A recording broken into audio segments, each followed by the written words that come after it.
तुम्ही जर संस्थापक अध्यक्ष तर मी राष्ट्रवादीचा पहिला प्रदेशाध्यक्ष छगन भुजबळांकडून थेट शरद पवारांशी तुलना. ज्यावेळी शरद पवार काँग्रेसच्या बाहेर पडले त्यावेळेला शरद पवार यांनी राष्ट्रवादी काँग्रेस पक्षाची स्थापना केली. त्यावेळी उजवा हात म्हणून मी काम पाहिलं. शरद पवार सांगतात की मी राष्ट्रवादी पक्षाचा संस्थापक अध्यक्ष आहे. मग पवार साहेब मला तुम्हाला विचारायचं आहे की मी सुद्धा या महाराष्ट्राचा पहिला राष्ट्रवादीचा प्रांताध्यक्ष आहे. आमचाही पक्ष बांधणीत खारीचा वाटा आहे, असं प्रत्युत्तर भुजबळांनी दिले. आज उपमुख्यमंत्री अजित पवार हे नाशिक दौऱ्यावर आहेत. याचवेळी कळवणला शेतकरी मेळावा आयोजित करण्यात आला होता. यावेळी छगन भुजबळ बोलत होते. गेल्या 2 दिवसांपासून राष्ट्रवादी पक्षाच्या चिन्हावरून वाद सुरू असून निवडणूक आयोगाकडे सुनावणी सुरू आहे. याच पार्श्वभूमीवर थेट शरद पवार निवडणूक आयोगाकडे तहान मांडून होते.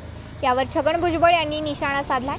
पवार साहेब म्हणाले होते की मी काही कोर्ट कचेरी करणार नाही, पण आता कालपासून बघतो आहे स्वतः पवार साहेबच तिकडे इलेक्शन कमिशनच्या ऑफिसमध्ये गेले. ते सांगतात की राष्ट्रवादी पक्षाचा मी संस्थापक अध्यक्ष आहे. मग पवार साहेब मला तुम्हाला विचारायचं आहे की मी संस्थापक प्रांताध्यक्ष आहे की नाही. ज्यावेळी शरद पवार काँग्रेसच्या बाहेर पडले त्यावेळेला शरद पवार यांनी राष्ट्रवादी काँग्रेस पक्षाची स्थापना केली. यावेळी उजवा हात म्हणून मी काम पाहिले, असंही ते म्हणालेत. छगन भुजबळ यांनी यावेळी त्यावेळच्या पक्षचिन्हाबाबतची आठवण सांगताना किंबहुना माझ्याकडे विरोधी पक्षनेत्याचा जो बंगला होता ते राष्ट्रवादी काँग्रेस पक्षाची स्थापना झाली तिथे राष्ट्रवादी काँग्रेस पक्षाची स्थापना झाली. राष्ट्रवादी पक्षाचा झेंडा कसा असेल हे ठरवलं गेलं ते तिथंच, चिन्ह तिथेच ठरलं आणि तिथेच प्रतिज्ञापत्रे सादर केली. त्यावेळी आम्ही दोघांनी निवडणुकांचा प्रचार देखील याच चिन्हावर आणि झेंड्यावर केला. तुमचा वाटा खूप मोठा असेल, पण आमचा सुद्धा खारीचा वाटा आहे की नाही. आम्ही देखील सकाळपासून संध्याकाळपर्यंत काम करत आलो आहोत. सत्तेत असो की नसो प्रत्येक वेळी काम करत गेलो. मग तुम्ही कसं म्हणता की काहीच केलं नाही, सगळं काही आहे. मग आम्ही का गेलो याचं कारण जे आहे वारंवार तुम्हाला सांगितलंय. तुमच्याबरोबर जे लोक आहेत त्यांनी सुद्धा तेच सांगितलंय. सगळ्यांच्या सह्या प्रतिज्ञापत्रावर आहेत. आपल्याला सत्तेत जायचंय, आपल्याला विकासाची कामे करायची आहेत, म्हणून हा निर्णय झाल्याचं भुजबळ यांनी सांगितलंय. Bureau report, SBN Marathi. पण आता आमच्यावर टीका होते आहे, केस सुरू आहे.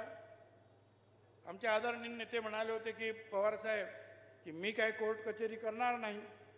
पण आता कालपासून मी बघतोय आपण सगळे स्वतः पवार साहेबच तिकडे त्या इलेक्शन कमिशनच्या ऑफिसमध्ये गेले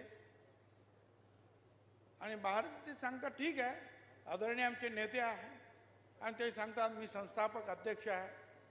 मग पवार साहेब मला तुम्हाला विचारायचं, मी सुद्धा संस्थापक प्रांताध्यक्ष आहे की नाही या महाराष्ट्राचा? या महाराष्ट्राचा पहिला राष्ट्रवादीचा प्रांताध्यक्ष हा मी आहे. आणि पवार साहेबांबरोबर ज्या वेळेला त्यांना ते बाहेर निघाले काँग्रेसच्या बाहेर, त्यावेळेला पवार साहेबांनी जो पक्ष काढला तो पक्ष काढत असताना त्यांच्याबरोबर त्यांचा उजवा हात म्हणून मी काम केलं.